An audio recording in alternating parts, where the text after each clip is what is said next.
Okay. Good evening, everybody, and welcome to the Admin and Regulation Committee. Before we start, just some ground rules. This meeting is being live streamed to the public this evening. A record of the meeting and part of the meeting will be available on the Council's website within 24 hours of the meeting. Members and officers, will please switch on your microphone when you're speaking and off when you're not speaking, and please speak directly into the microphone so that everybody can hear. And please switch off all your mobile phones and put them on silent. If you do need to take an urgent call, can you please take that outside the chamber? So, thank you. Let's get started. Marie, do you have any absence? Apologies for absence? Chair, no, we've none received. Thank you. Okay. His apologies. I don't know where he is or what's happened, but if he doesn't turn up, apologies. If he does, so well and good. Yes. I'd like to submit apologies for Councillor Nasser. Same thing. If she turns up, then please don't. Okay. Then we move on. Then we've got public minutes of the meeting on the 29th to follow, is it? Beg your pardon, Chair, they were circulated separately to the agenda. Okay. Yeah, okay. So, members, are we happy to sign off those minutes? Okay, thank you there. Can we sign them off? So, okay. Then moving on to Section 106, Local Government Finance Act. Any items on the agenda that are affecting members or anything?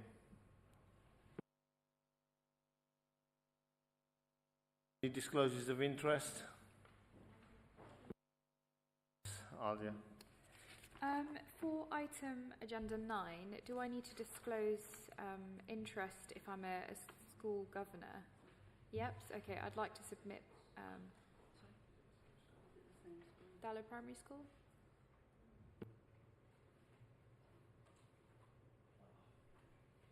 I think if we can just note that, just in case, I don't think the policy affects any school individually. I'm also a governor at William Austin Junior School. I don't know if anybody else is a governor amongst members.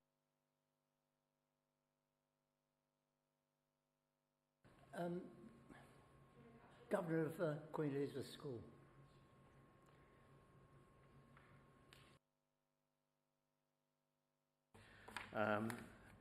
Is there any urgent business? I haven't received any, Chair. Okay. And do we have any references from other committees or bodies? None received, Chair. Thank you. Thank you very much, Marie. And now moving on to agenda item number 7. I've got to hand over. Is it Vicky you're presenting? Or? Okay.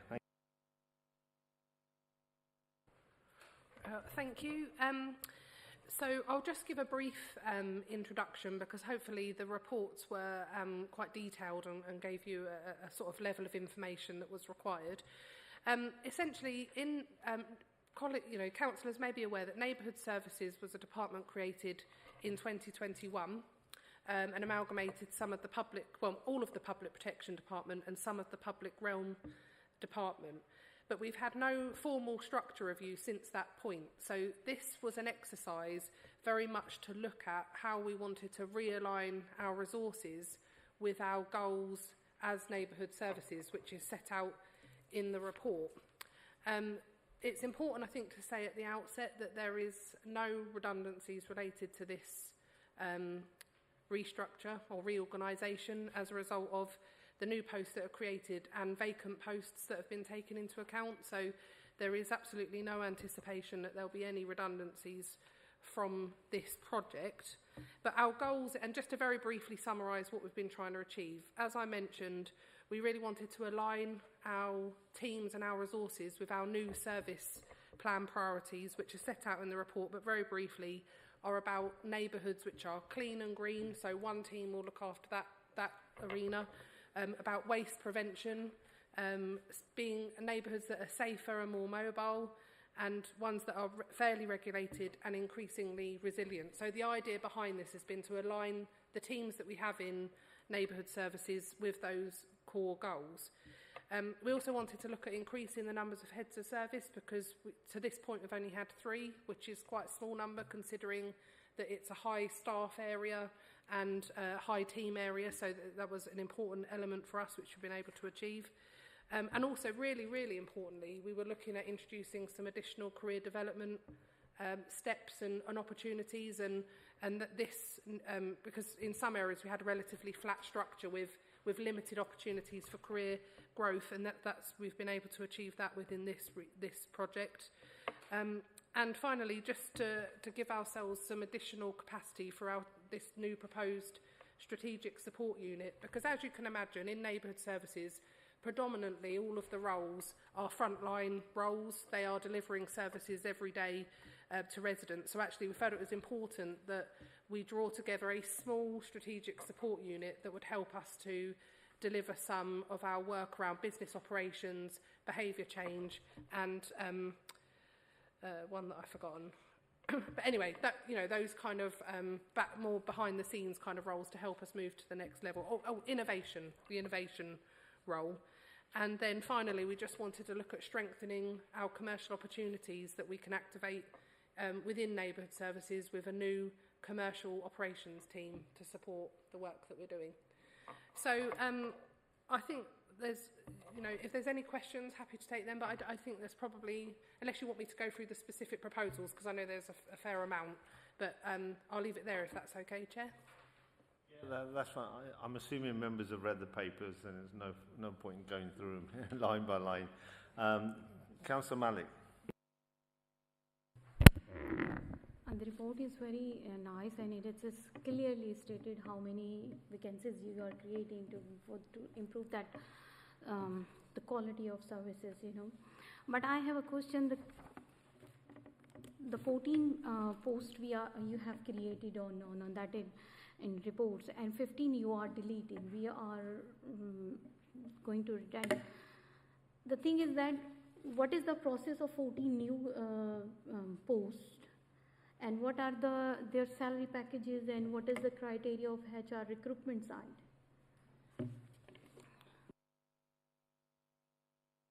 So, did you ask what the costs were of the...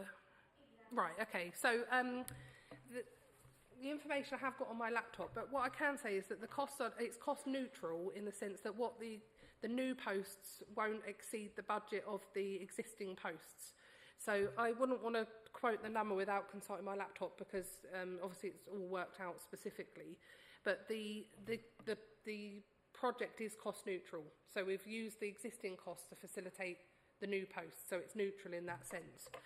We then go through, in terms of the recruitment, we would follow the organisational change process of the council. And first and foremost, that looks at ring fencing and slotting in people. So if there's a job that's, you know, materially the same as their existing job, then they would be slotted in. And we go through a process of assessing the job descriptions, the new and the old, to see how close a match they are. And then, so first and foremost, we do that exercise. If their jobs aren't matched, then we do what we call ring-fenced interviews. And then we would look at a job that hadn't been matched and look at what jobs it could be ring-fenced to. And then some officers will have to undertake ring-fenced interviews, depending on how close a match it is, whether the job is of the same grade, and other factors like that. What we can tell you is that we've preliminarily done all of that exercise, and everybody is either ring-fenced or matched to an existing job, hence why we don't believe there will be any redundancies. We just now need to implement the process once the proposal's been approved by committee, assuming they are.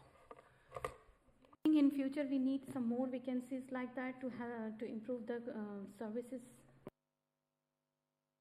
Could you repeat the question? Do you think we have to create some more in jobs in future?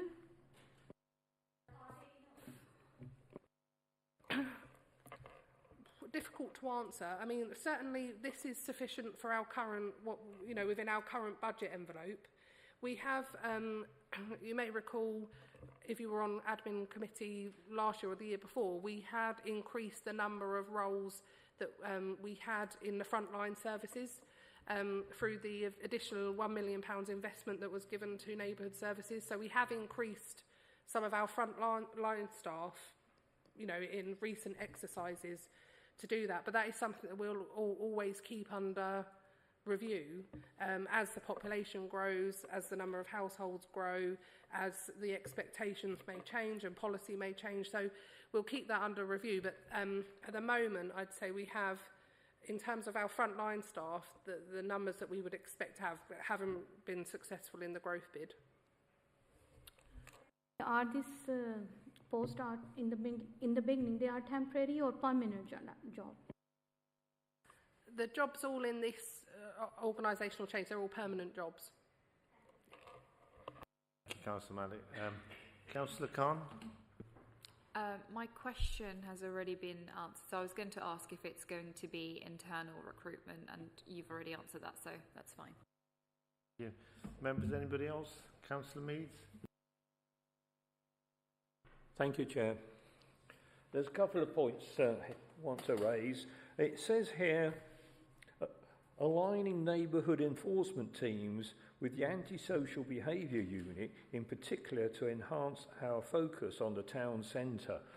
I hope this doesn't mean that the antisocial focus is going to be on the town centre at the expense of the rest of the town out in the urban sprawl, where all ward councillors will tell you there's a steady drip from our constituents about antisocial behaviour. So I think probably what's important to say is that we were also successful in receiving some additional funding for the town centre enforcement. I can't think if it was last year. It was within the last 18 months. So the additional resources for the town centre came from that. They didn't come from our existing pool of staff. So it was an additional team.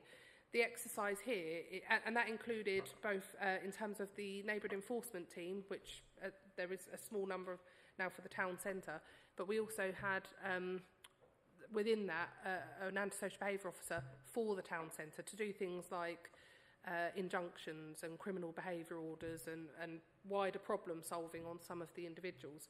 So this is more about aligning those teams so they're together as opposed to changing the team. So there won't be any change to the neighbourhood enforcement team that looks after the the neighbourhoods, the outside of the town centre neighbourhoods, if you like.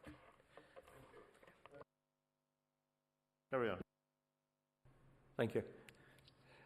It says here about pest control, dog wardens and things like this, and looking to make them commercially more viable, more aware. Does this mean that we're going to be charged for the neighbour's dog barking and that sort of thing? Or what does that mean? What does all this commercialisation mean? Okay, thanks. So, no is the question. The service for residents that is currently free would remain a free service to residents. There's no no implication to change that. So when we talk about commercial services in neighbourhood services, we're talking about the things that we can do that do attract a charge. So, for example, some pest control services are chargeable. So if you're a business and you wanted to use our pest control service, you would pay for that pest control. So it's things like that. You're probably familiar that we offer a trade waste service. So we offer to businesses again in the town, we can remove their waste, as you know, have to have an approved provider to remove their waste. So that's another area where we operate in a sort of commercial sense, that we deliver a commercial service to them. And more recently, we've taken on some other projects with other areas. So our commercial work would look at where we can add value to Luton by trading in different arenas that would then help us to offset some of the cost of our service to the Luton public purse. But it wouldn't be about charging for a currently free service. One final point. You've got two services here, neighbourhood service and neighbourhood delivery. We're not creating a ping pong table, are we? Where I phone up one and they say, oh no, it's us, it's them down the corridor, and they say, oh no, it's them up the corridor. I've had this before. Absolutely not. So neighbourhood services is our department name. That's who we are overall. Neighbourhood delivery is an old name, actually. So in these proposals, that would go, and we would introduce the new Safer Neighbourhoods team, the Clean and Green team, and the waste prevention team, and so on. So, and the idea was that to be very clear about what the goals of each team were, so that we could align people to that. The addition of the strategic support unit helps us to ensure that we can look at that kind of around customer experience and integration of our business operations. So that should help. So hopefully that will help with what you're talking about, because that's, you know, we don't want that people being passed around. We want people to get to the right place as quickly as possible. So this will work alongside some of the other transformation the council's doing around resident experience and other things that are coming down the line.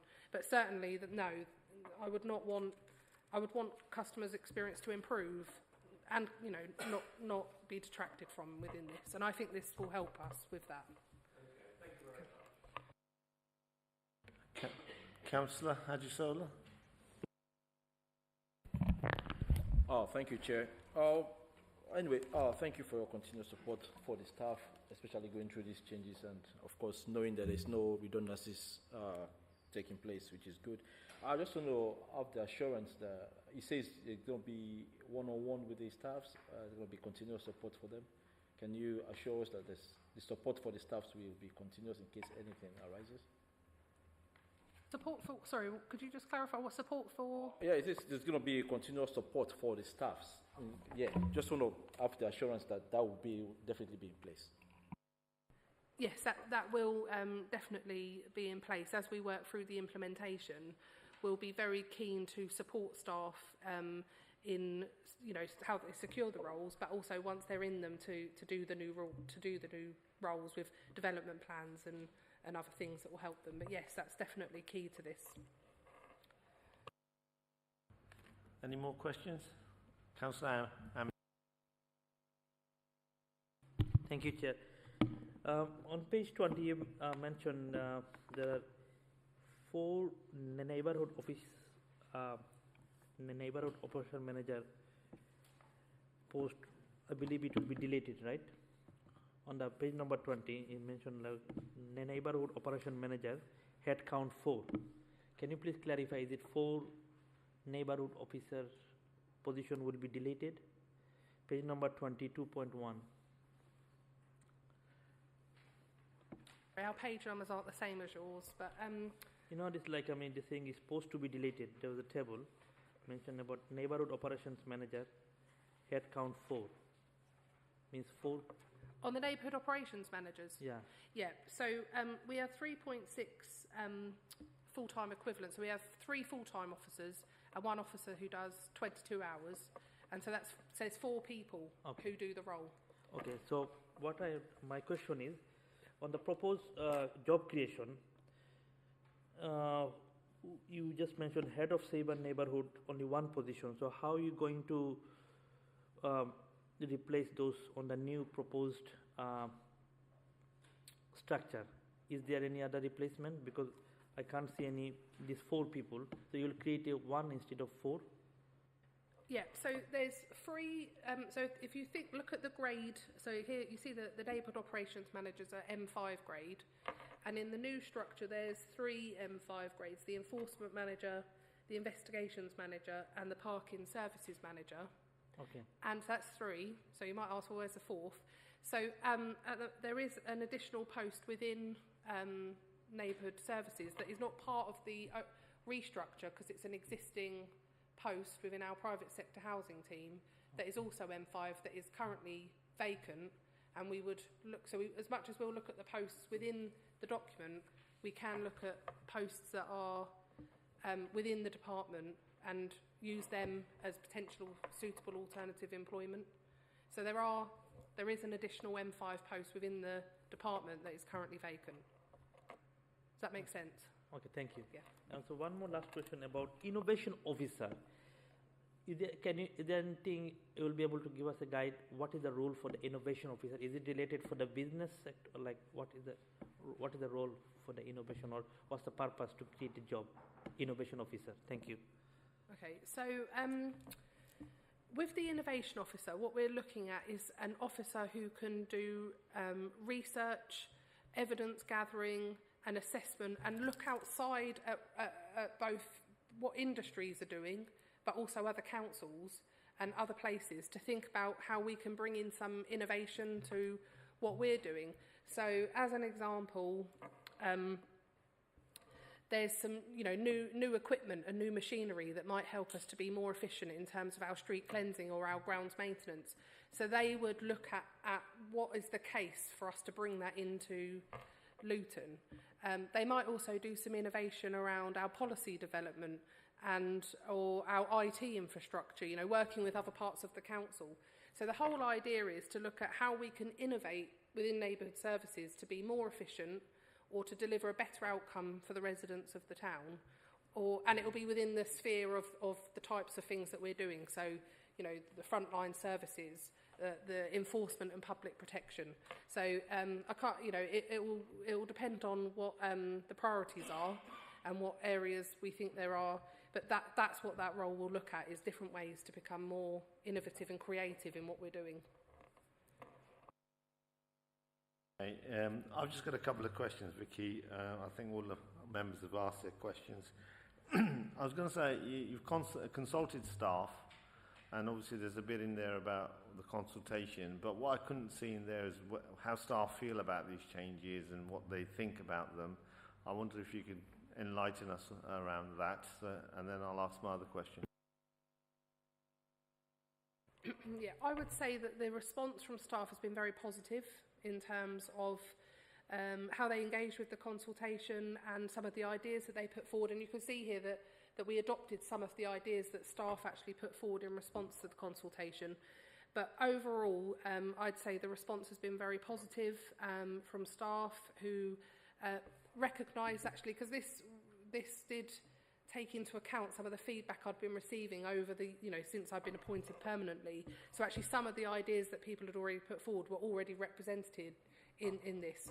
The additional career development opportunities has been received very well by people, and people expressing an interest in how they might think about their own career pathway and how they might then activate some of that. So that's been really positive, and embracing some of the challenges, and opportunities around the commercial work, around the innovation that we've just discussed. So I would say, unless Gerard wants to add in, because as a slightly more independent wise, but I would say it's been received very positively, and I think we saw that in the way people engaged and the ideas they came up with, which made it better than the final. The final version is better than the original version because of the ideas that people came up with. Thank you, that's good to hear. I'm going to say, when I look at it overall, we're reducing staffing. What assurances can you give us that the quality of the service will improve? There's only a very slight reduction because to enable career development opportunities, and it is a very, very slight reduction. I think it's important to note that. I think that what this does is this aligns our service with our goals, which means that the teams can be very focused on the activity that they're looking to undertake. And I think that is what will allow us to, that's one thing that will allow us to actually enhance and improve the service that is offered. The additional head of service that I mentioned, again, I think is very helpful, because that will give us that additional capacity to do that. It doesn't affect the number of frontline staff, so the number of staff in the department isn't affected in that sense. So I think, again, that's another positive. Excuse me. And I think that what we do here, you probably noticed that we're also receiving some staff from sustainable development, and I think that will help again. The alignment between some of those services will really help us to focus our activity in a much more integrated way to deliver on our goals. And I think the addition of our service plan and having those goals is kind of key to doing that.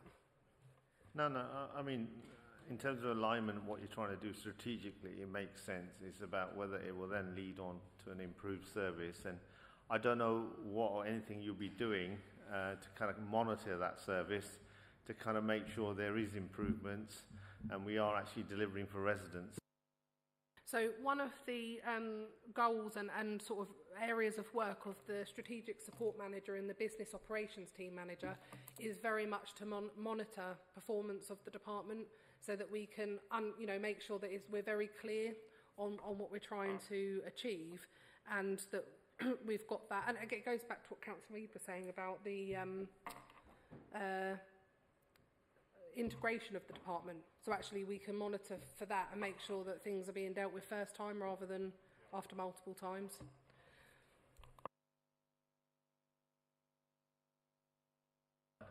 I think that's it, unless there's any more questions. If not, I'll refer members to page 5 of their pack and paragraph 2. We've got recommendations there, and we might as well take them all together because they're all linked.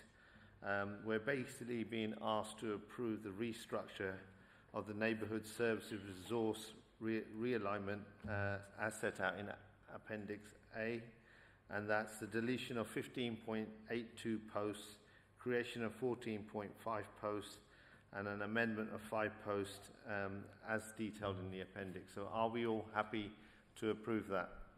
Seconded, Chair. Yes. Thank you. Approved. Thank you, Vicky. Thanks, everyone. We're moving on to agenda item 8, page 55 in our members' pack. And is it Deb? Deb Clinton. Okay. Let's give you a couple of minutes to settle in. Over to you. Thank you. So the Revenues and Benefits Service have relied on contractors and overtime to support the teams, which is not sustainable. And currently within the service there's no resilience or development pathways in place. So organisational change needs to happen to ensure the continued delivery of our frontline services.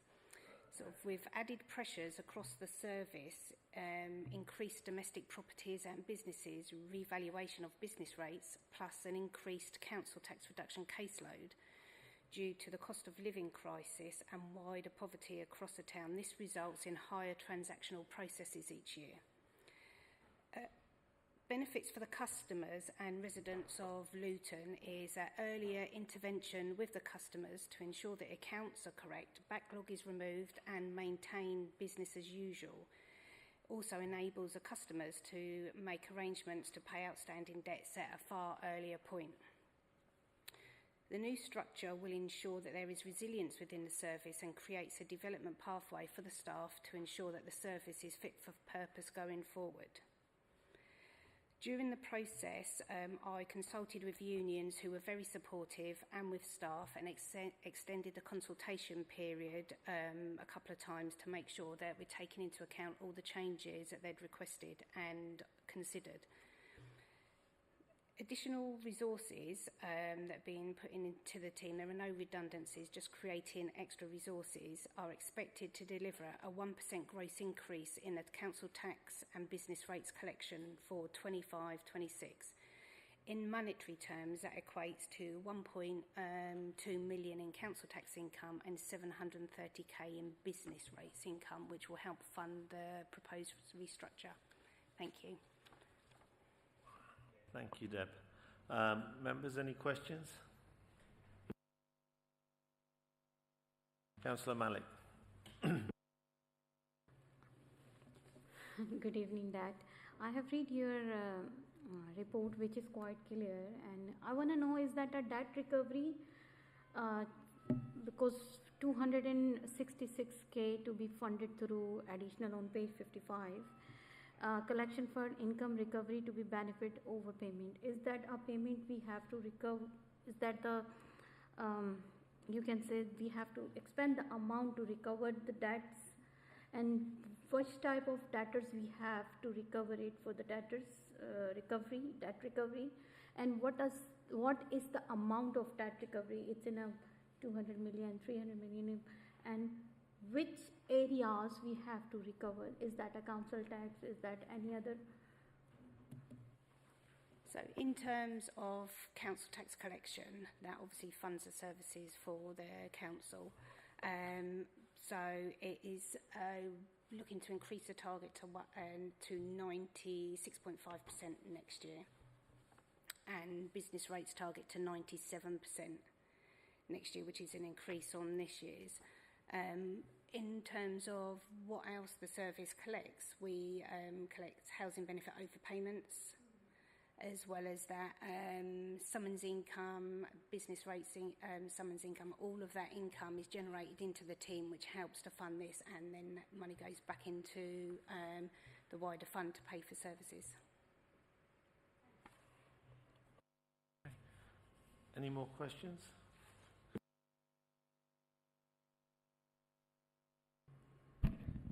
Can you tell me where in this system the debt collection system takes over or is involved? So at the original, at the point of we bill someone for council tax, they then have a reminder, they then have summons, and that is where the recovery action takes place. From the point that they don't make their payment, we remind the customer then can ring up, make an arrangement.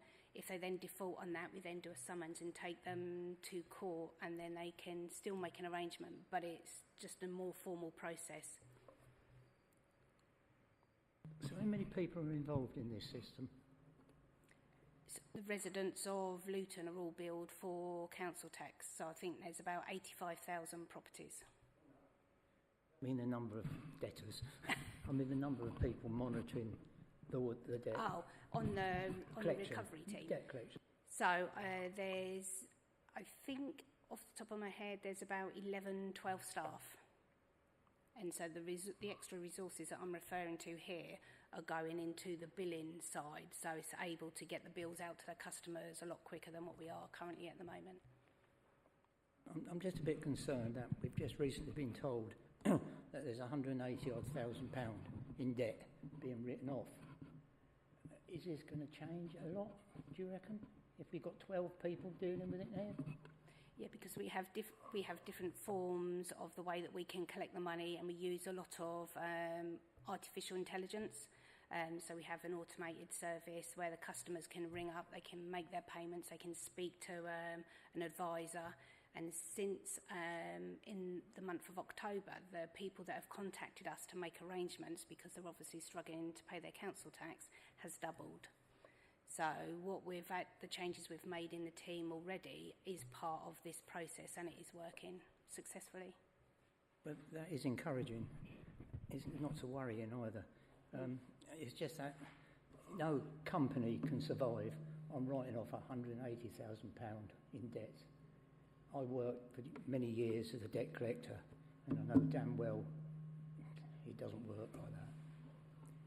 Thank you. Thank you, Councillor. Any more questions? No? If not, I've got a few.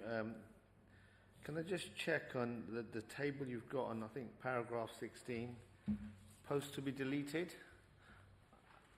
I think, are the columns, have we got the columns the right way around? We seem to have a head count of 13.4.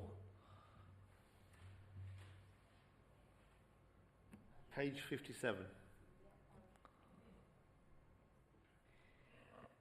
So on the head count, we have some that are not full-time equivalents, so that should add up to the correct amount, if I just can check.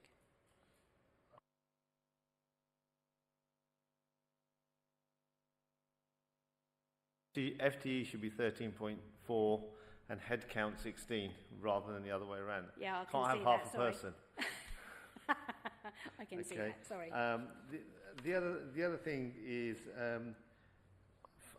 I can see the proposals. You're effectively taking on 5 new staff, costing £250,000, and you're saying that will lead to about £2 million of extra revenue coming in through benefits and fine. So, I mean, it makes sense in terms of that. How are you funding that extra 5 staff? Is it an investment to save, or where is that extra money coming from for that 5.43 FTE?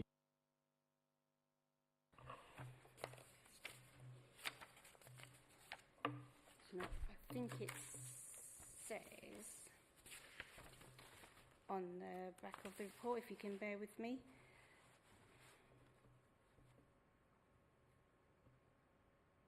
So yeah, for the initial 3 months from January until the end of March is going to be an investor save for 67,000, and then in next year's budget it's going to be offset by housing benefit overpayment saving and a contribution from the collection fund to the general fund. Will we be able to recruit 5 staff by January, given we're in November? And how is this impacting? Because I did read in there that we're spending quite a bit on agency staff, 319k on agency staff. So how is this going to help reduce that, or is this going to add to that? No, so providing obviously it gets approved tonight, tomorrow we'll be making the first stage in recruiting to these external vacancies. We have 2 professional sites that we're going to be advertising to, which are free, doesn't cost us to advertise to those. Agency staff will stay in place until these permanent resources are in place, and then agency and overtime will stop and there will be no more. Thank you. So it will help to reduce the agency staff. That's yeah, good. Yeah, definitely. Thank Fine. you. Thank you for that. And like I said, I mean, it's a kind of a no-brainer. Invest some money and get £2 million in extra revenue. So if I refer members to page 55 and the recommendation, we are basically asked to approve the revised structure on the Revs and Benefits Service. That's going to cost 266k, which is coming from Invest to Save. How do members feel about it? Are we happy to approve? Yep. Yep. Thank you. It's approved. Thank you, Deb, for your time. Thank you very much.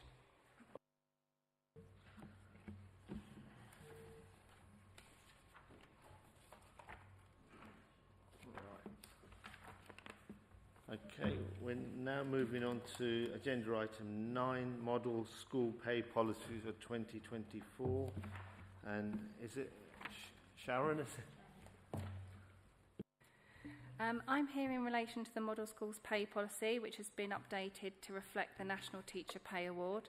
As set out in the report, my recommendation to the committee is to commend the Schools and Centrally Employed Teachers Pay Policy 2024 to the governing bodies of schools with delegated budgets and for centrally employed teaching staff.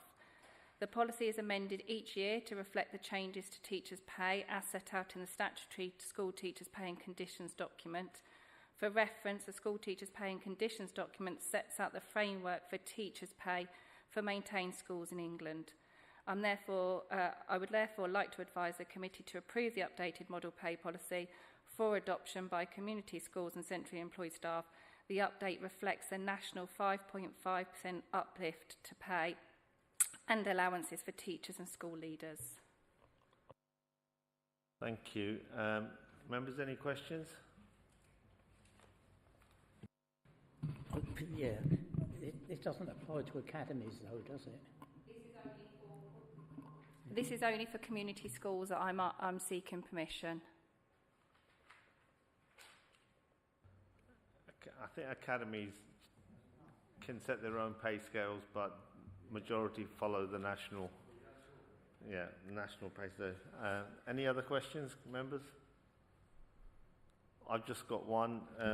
If we approve it today, will teachers get paid in November, at the end of November? No, the plan is that it's will be paid for December. It's missed the November pay payroll. So support staff are going to be receiving theirs this month, and then teachers will be receiving it for December, but backdated to the 1st of September. Receive it in their December pay package? Yes, Okay, yeah, that's the fine. plan. Okay.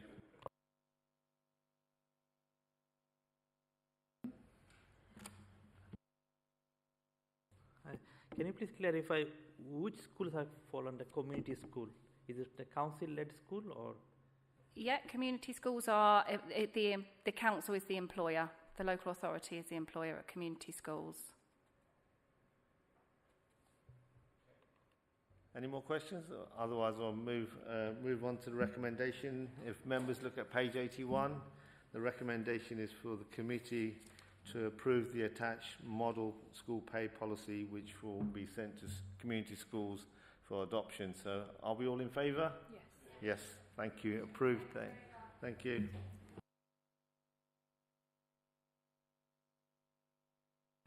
Okay.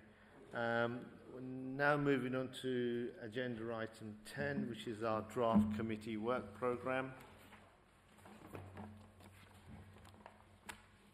Any comments on that? There will be an item on the next one, which is the one we discussed at the previous meeting. So that will be coming to the one on the 26th. I think it will be a single item. But otherwise, if there's no other comments, I'll move it so that we recommend. Yeah. Yep. Okay. Thank you. Move into under Local Government Act 1972.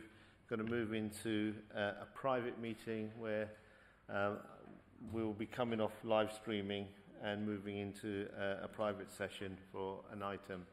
So, are we happy to move into that? Yes. Yep. Okay. So